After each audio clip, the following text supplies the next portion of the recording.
Hello friends, welcome to chapter 17 part 2 of the series, where we're discussing the defense of Leh.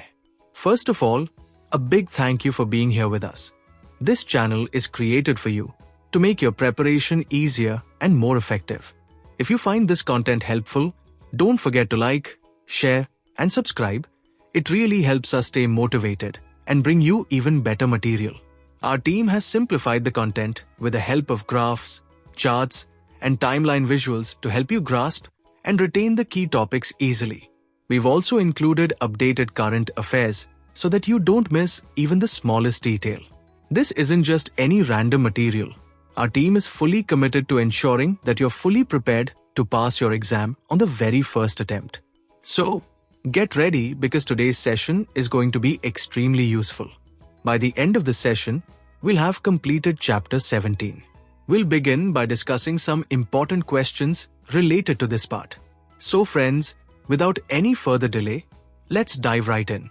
Question 1 states, in late 1948, Lieutenant Colonel H.S. Parab's leadership and logistical planning proved critical in stabilizing Leh amidst raider attacks from the Shyok, Indus, and Chilling sectors. Indian reinforcements, including the chapati and chawal supply columns and airborne troops, ensured the garrison was well prepared for winter. Defensive positions, militia training, and guerrilla operations disrupted the raiders' advances and established tactical superiority. 1. Assess how Lieutenant Colonel H.S. Parab's leadership and the extraordinary powers granted to him influenced the stabilization of both the military and civilian situations in Leh. 2. How did the logistical efforts, including the chapati and chawal supply columns and airlifts, enable Indian forces to maintain tactical readiness in the face of raider pressure? 3. Evaluate the Indian defensive strategy, including the use of militias, hill track development, and guerrilla operations, in keeping the raiders off balance in the Shyok, Indus, and Chilling sectors. 4. Analyze the raiders' key failures, focusing on coordination, logistics, and their inability to exploit numerical superiority. 5. What lessons can be drawn from the Ladakh campaign's logistical planning and tactical measures for future high-altitude warfare?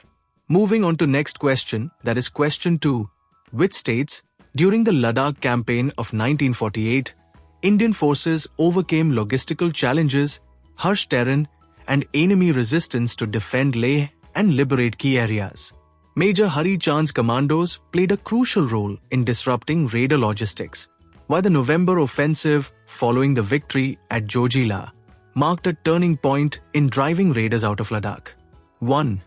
How did Major Hari Chand's commando missions, including the destruction of the Nimmu gun and convoy ambushes, contribute to the success of the Ladakh campaign? 2. What factors enabled Indian forces to break the stalemate at Nimmu and Tharu and launch a decisive offensive in November 1948? 3. Evaluate the importance of logistics and the role of the Manali route and airlift operations in sustaining Indian advances. Discuss the raiders' failures in capitalizing on their early advantage. 4. How did leadership and coordination issues affect their campaign in Ladakh? 5. What tactical and strategic lessons from the Ladakh campaign, particularly from the commando operations, can be applied to future high-altitude warfare? Friends, please go through the video carefully and try to answer the questions in your own words.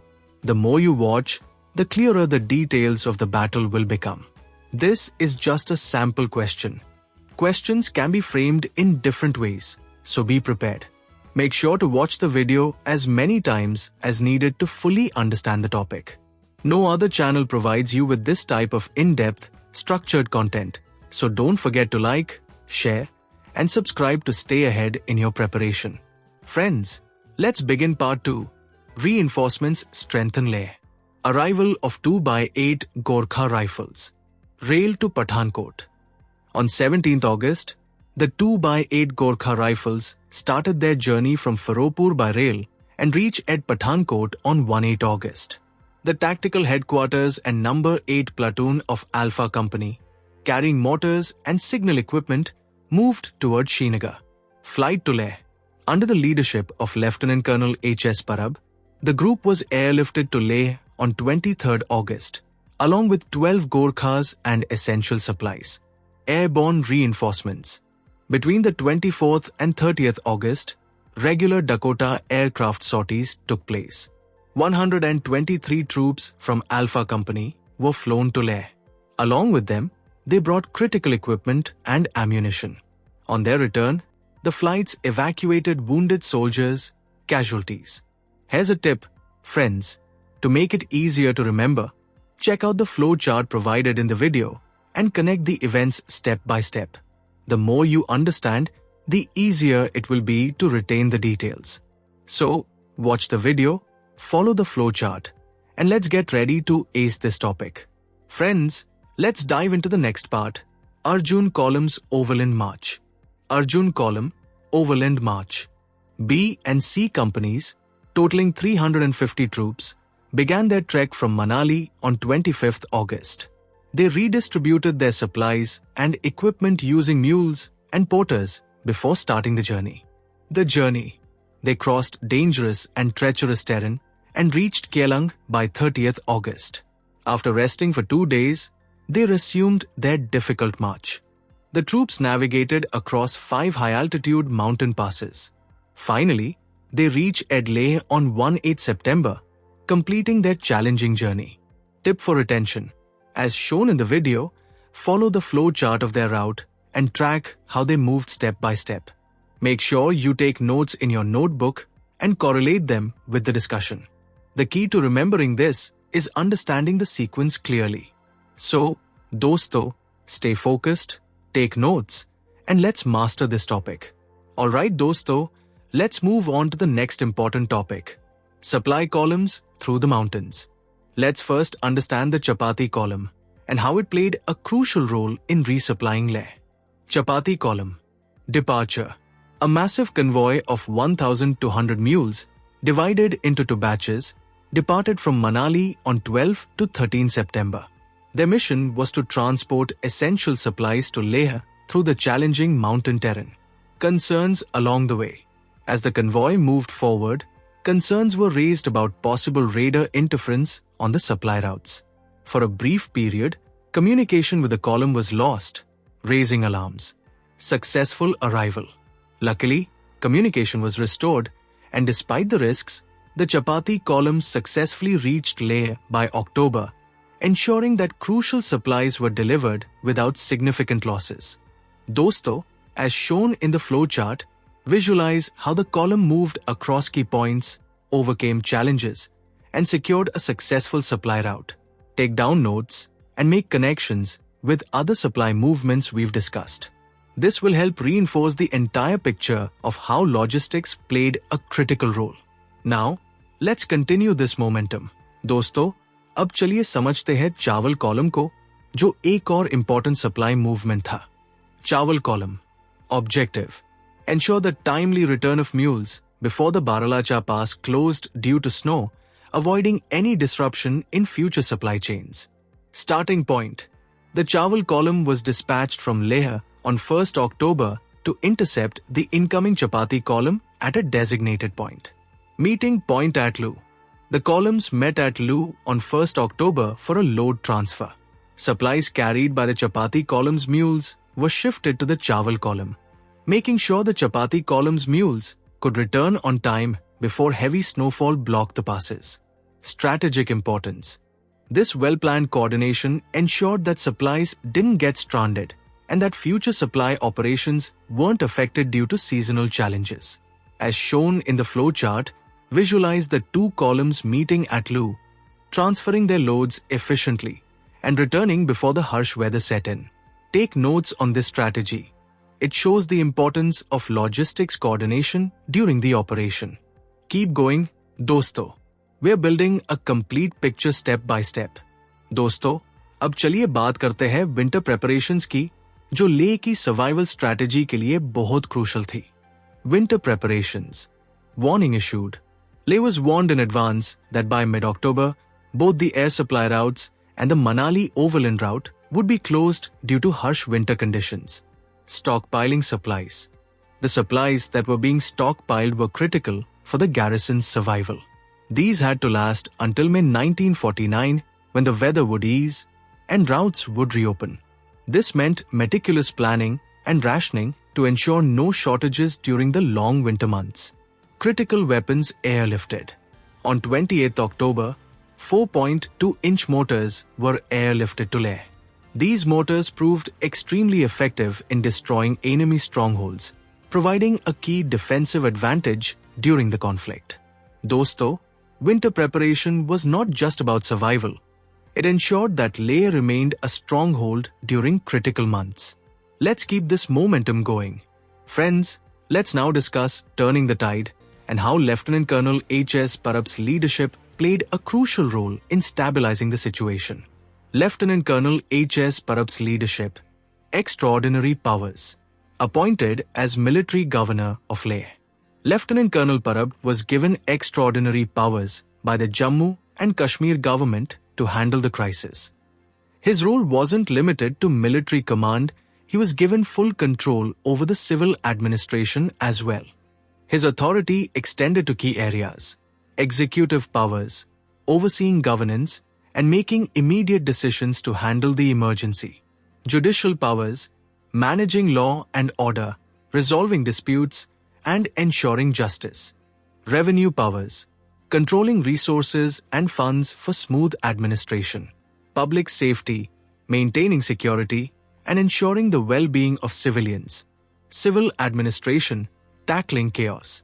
Leh was in a state of severe disruption. Refugees were pouring into the town due to the ongoing conflict. Panic and uncertainty had taken over, leading to hoarding of food and shortages. The departure of British and local officials left the administration in disarray, with no clear system in place to manage the crisis. Lieutenant Colonel Parab's leadership brought much-needed order and stability during this chaos, ensuring that both military and civilian efforts were coordinated effectively. His ability to manage multiple aspects of the crisis made a significant impact. So friends, take note. This moment highlights how leadership in tough situations isn't just about military decisions, but also managing people, resources, and law.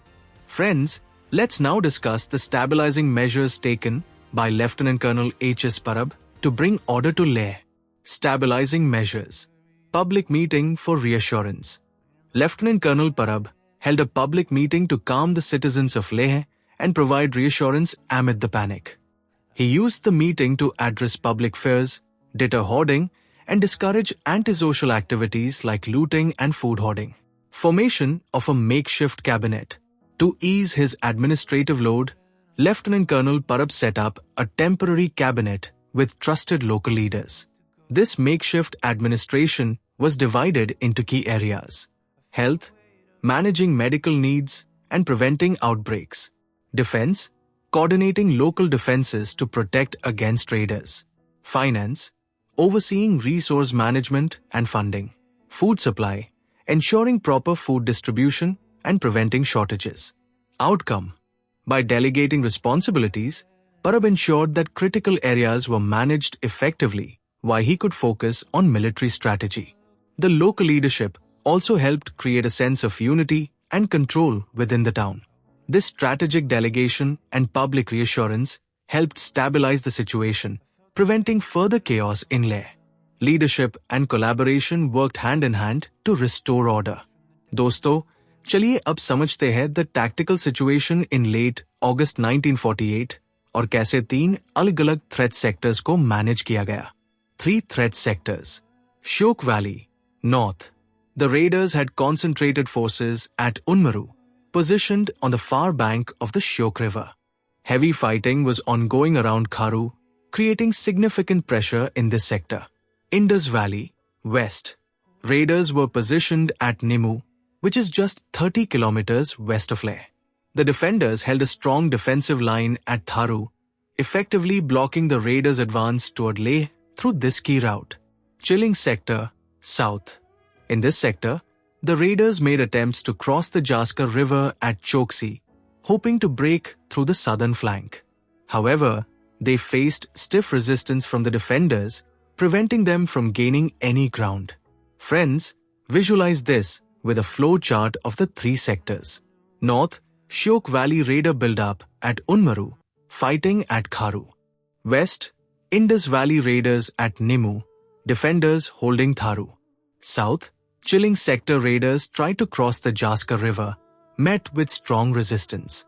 Dosto, understanding the geography and positioning of threats is crucial. Take notes to see how less defenses held strong despite attacks from multiple directions. Stay tuned as we dive deeper.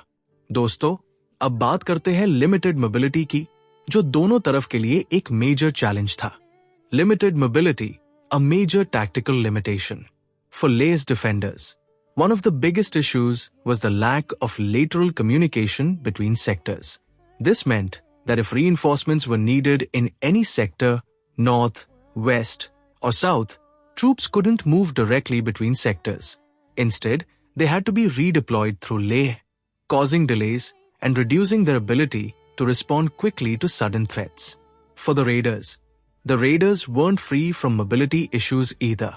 They faced challenges due to the rugged terrain and limited routes available. Their main options for movement and supply were through Saspul Gompa, a strategic point; Alchi Bridge, a critical crossing point over the Indus River. Impact. These mobility constraints on both sides turned timely coordination and strategic positioning into key factors for victory. For the defenders, managing limited reinforcements efficiently was critical to hold off the raiders. Key takeaway, friends: when lateral communication is restricted, logistics, timing, and strategic planning become more important than raw numbers. Keep this in mind as we continue discussing the battle's outcome. दोस्तों, चलिए अब समझते हैं fighting in the Shyok Valley sector अगस्त-अक्टूबर 1948 को एक timeline chart के through. Timeline of key events. 28th August. Raiders attempted to cross the Shyok River at Mondri, aiming to gain control of the area. They were repelled by the 7 Jammu and Kashmir militia, who launched heavy rifle fire and forced the raiders to retreat. 10th September. A 250-strong raider force launched a major attack on Tharu, a key position in the valley. The defenders, overwhelmed by the attack, were forced to retreat to Spanpuk, giving the raiders temporary control of the area. 16 September. The raiders attempted another advance near Rakhura Nala, but this time they were successfully beaten back by the defenders. This defeat caused the raiders to lose momentum and the initiative in the sector, marking a turning point. Mid-November. After the failed September advances, small-scale patrolling and skirmishes continued, but no major raids were successful. The defenders successfully contained the raiders' activity until winter set in. Key takeaway: visualize the timeline flow. 28th August. Raiders repelled at Mondari. 10th September. Major attack on Tharu. Defenders fall back. 16th September. Raiders beaten back at Rakhura Nala. Mid-November. Small skirmishes. Defenders hold strong. दोस्तों, this timeline highlights how persistence and key victories at critical moments help the defenders hold off the raiders. Take notes and keep connecting these events as we move forward. दोस्तों, अब बात करते हैं chilling sector और Indus valley sector के की developments की, जो बैटल के आउटकम को डायरेक्टली इंपैक्ट करते हैं. Chilling sector. 29th August to 1st September. Raiders launched a series of attacks on Choksi, using mortars and machine guns to support their attempts to cross the Jaskar River. The heavy weaponry made it a challenging situation for the defenders. 2nd September. A reinforcement team, led by Gorkha troops from Leh, arrived just in time to stabilize the sector. Their arrival provided additional firepower and morale, preventing the raiders from gaining any ground. Indus Valley Sector, Nimmu, Tharu. Patrolling and minor skirmishes. In this sector, the raiders avoided large-scale attacks and focused on small skirmishes and patrolling to probe the defenders' positions. Construction of the rope bridge, a tactical achievement. The defenders constructed a rope bridge across the Indus River near Tharu. connecting the chilling sector to the main front. This was an impressive feat of manual labor achieved under extreme conditions and provided better mobility for troop and supply movement between sectors. Key takeaways. Chilling sector. Timely Gorkha reinforcements stabilized the defense. Indus Valley sector. Small-scale radar activities but significant defender success with the construction of the rope bridge. Dosto, note how the combination of reinforcements and engineering innovation strengthened the defense network. These small yet strategic actions contributed to holding off the enemy effectively. Let's now discuss Lieutenant Colonel Parab's preparations for a counteroffensive and how these efforts strengthened the defense and set the stage for future operations. Militia strengthened. Recruitment and training. Local volunteers were enrolled and given basic training to assist in defensive operations. They were tasked with improving hill tracks to ensure smoother mule transport for supplies and reinforcements. Increased manpower. The militia strength grew to 1,200 men who were equipped with 600 rifles. This boosted Leh's capacity to defend itself and sustain longer operations. Defensive preparations.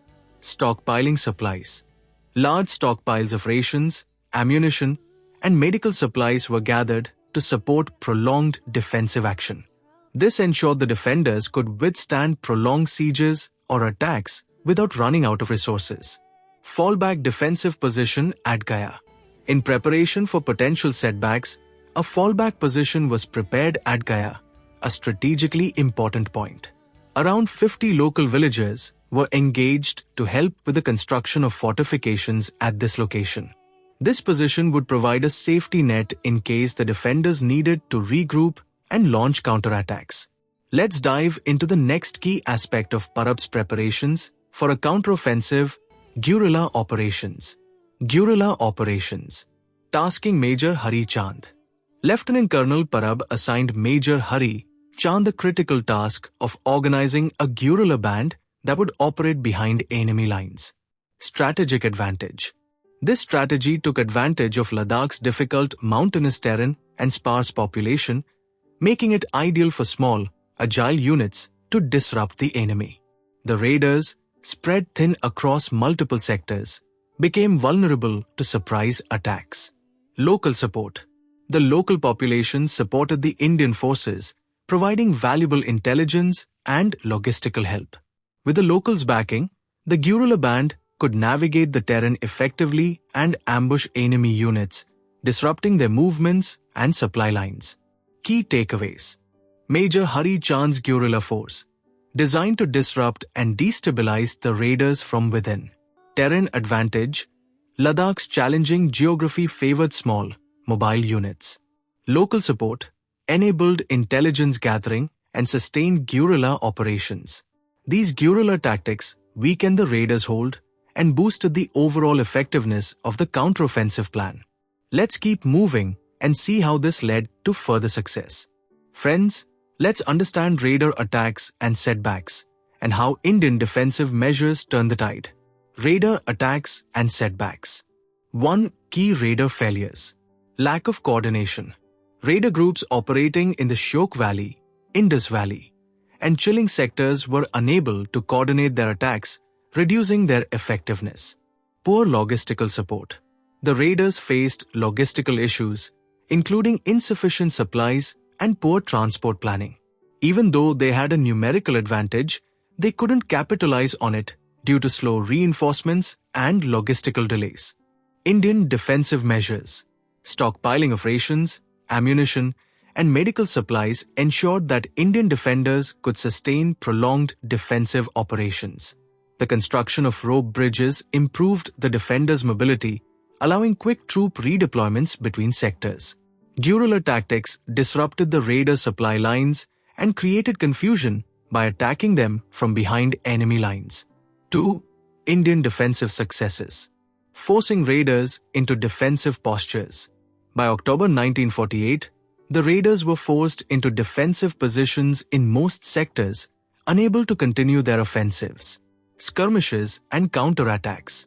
Indian forces carried out small skirmishes and limited counterattacks, keeping the raiders off balance and reactive instead of proactive. The defenders' ability to adapt and execute flexible tactics prevented the raiders from regrouping and launching larger attacks. This timeline and flow clearly show how strategic planning and tactical flexibility saved Leh from falling. दोस्तों, अब चलिए बात करते हैं कि takeaways की, जहां leadership, logistics और टैक्टिकल रेडीनेस ने लेह को जीत की तरफ कैसे ले जाया. Key takeaways. 1. Leadership. The role of Lieutenant Colonel H.S. Parab was crucial in the success of the defense. With extraordinary powers given by the Jammu and Kashmir government, he stabilized both the military front and civilian administration during the crisis. His leadership ensured coordination, morale, and strategic planning, which prevented panic and chaos from spiraling out of control. 2. Logistical achievements. The successful coordination of the chapati and chawal columns, which transported vital supplies, played a key role. Airlifts of rations, ammunition, and weapons, like the 4.2-inch mortars, kept the garrison in Leh well stocked for the harsh winter. Despite limited resources, efficient supply chain management ensured the defenders never ran out of essentials. 3. Tactical readiness. Well-prepared defensive positions, militia training, and guerrilla operations helped the Indian forces gain the upper hand, even though they were outnumbered. Fallback positions, like Gaya and rope bridges, increased mobility and provided flexibility to shift reinforcements quickly between sectors. Guerrilla bands, led by Major Hari Chand, kept the raiders off balance by attacking supply lines and causing confusion behind enemy lines.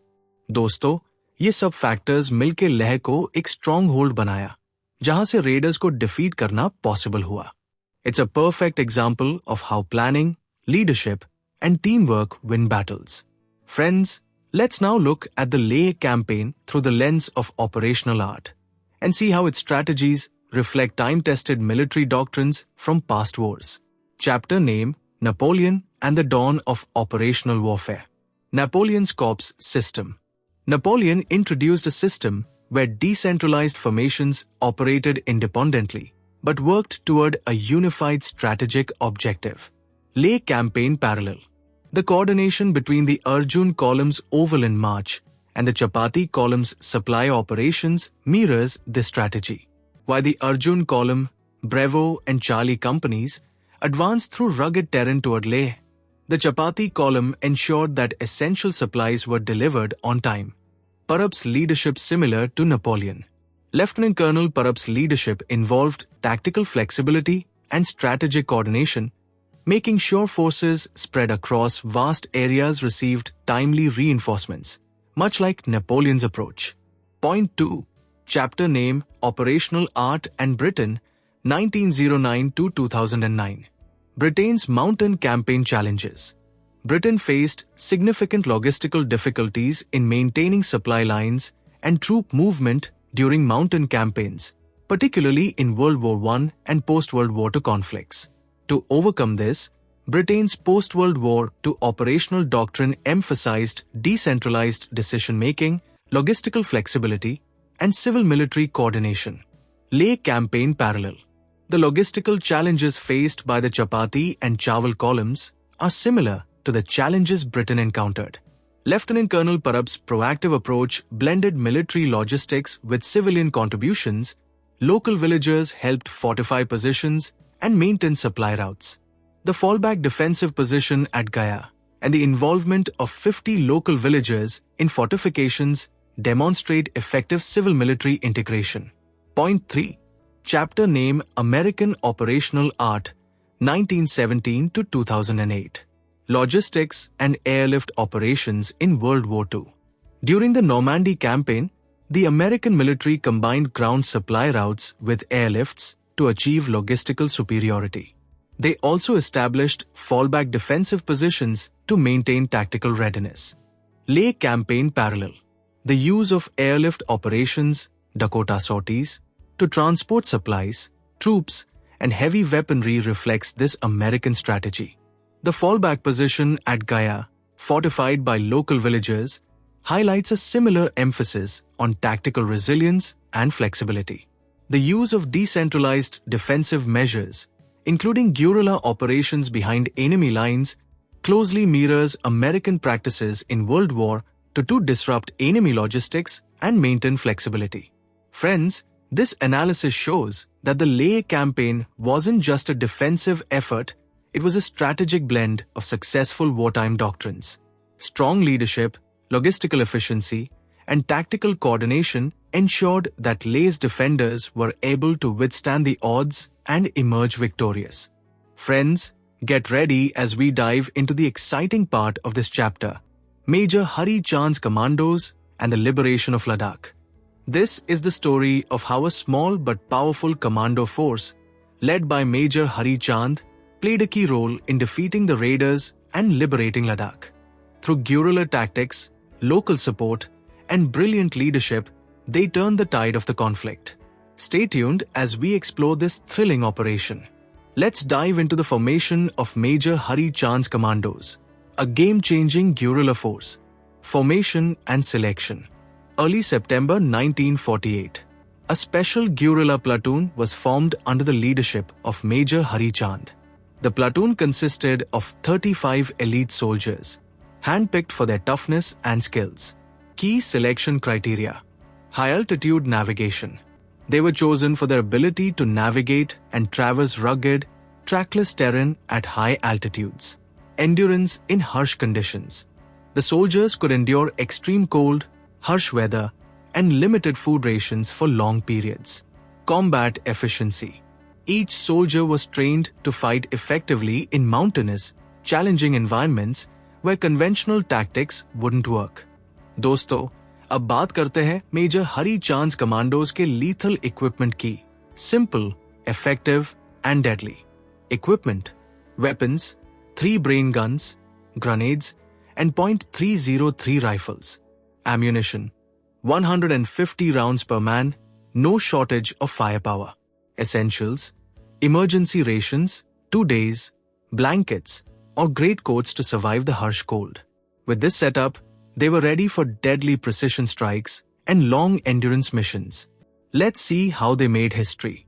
Friends, let's understand Major Hari Chand's Commando's first mission: destruction of the Nimmu gun through a timeline chart. Timeline of events. 6th September 1948. The platoon set off from Leh on horseback, crossing the Lezamau La Pass in freezing conditions. 8th September.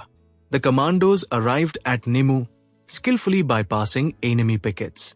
They discovered a 3.7-inch howitzer stationed at Basgo, which the enemy planned to use to target Leh. 10th September. At dawn, the commandos located the gun and launched a surprise attack. They killed 6 enemy guards and destroyed the howitzer with grenades. Escape and return. The team escaped undetected, crossing the Nila Pass into the Shyok Valley. They returned safely to Leh by 15 September. Impact: boosted Indian morale. The successful mission lifted the spirits of the Indian forces. Proved effectiveness of commando operations.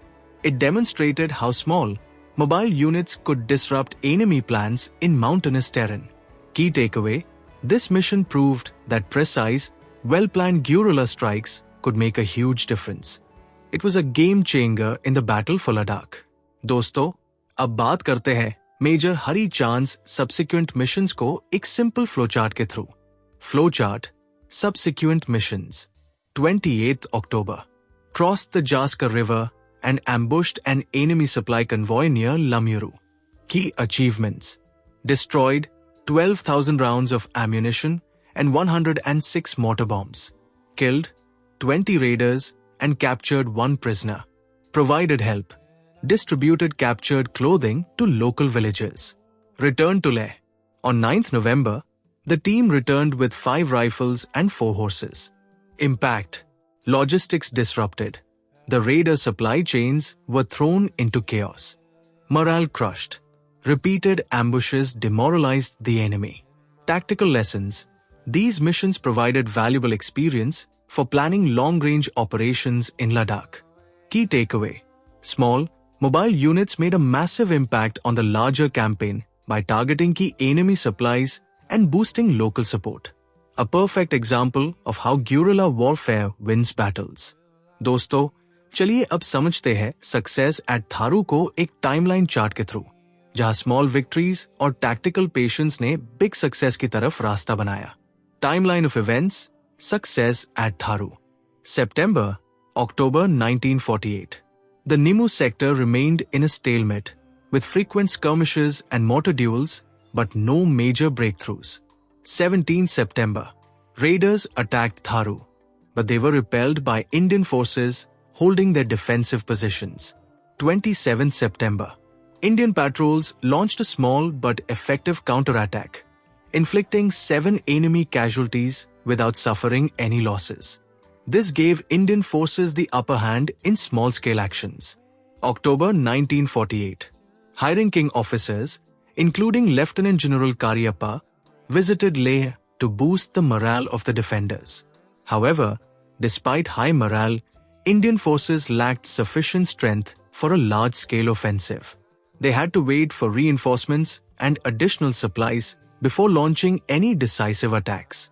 Tactical patience, morale-boosting leadership, and small victories helped Indian forces maintain control of key positions at Tharu. This was a critical phase that set the stage for future success. Friends, let's talk about the November offensive, the pursuit of raiders, where the tables turned in India's favor. Zoji victory changed everything. Early November 1948, the liberation of Zoji and Dras shifted the momentum completely toward India. The raiders were cut off from key supply routes and found themselves trapped. Raider retreat. Realizing their positions in Ladakh were untenable, the raiders started retreating toward Kargil and Marol, trying to escape. Zoji's victory wasn't just a battle. It was the turning point that forced the raiders to flee, setting the stage for India's final win. Friends, let's understand Indian advance begins through a simple timeline chart, showing how swift action broke the raiders' defenses. Timeline of events. Indian advance begins. 19th November 1948. Indian forces launched a night attack onto enemy positions at Tharu, catching the raiders off guard. This sudden assault forced the raiders into a retreat. 20th November. Indian forces captured Saspul Gompa, located 25 kilometers from Tharu. As they moved toward Nurla, they found abandoned raider equipment, indicating panic among the retreating enemy.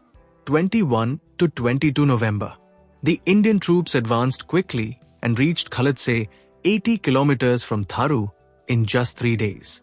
The raiders abandoned their positions in chaos, and local villagers welcomed the Indian troops as heroes. Rapid night attacks and the enemy's disorganized retreat gave India a major breakthrough, pushing the campaign closer to complete victory. Ladakh's liberation was now within reach. Friends, let's talk about the link-up with Zoji forces, the moment that sealed the liberation of key areas. 23rd November 1948.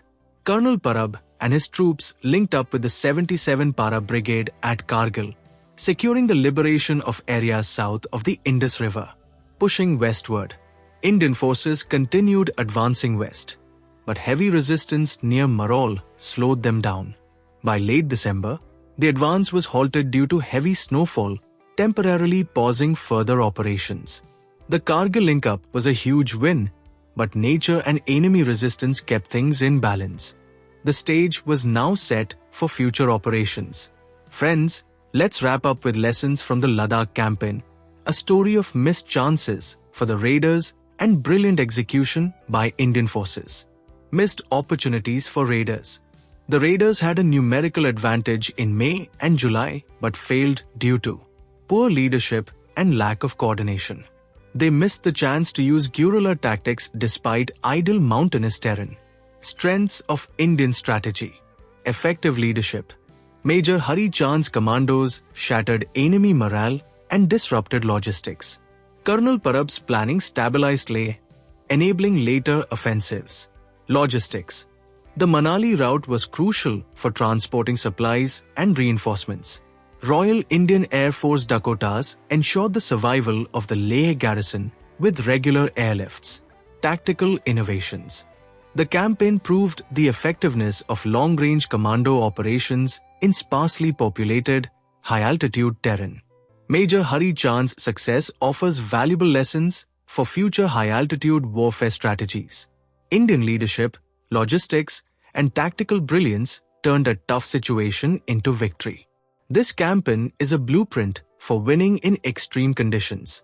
Friends, let's analyze the Ladakh campaign through the lens of operational art and how it connects to successful military doctrines from the past. Point 1.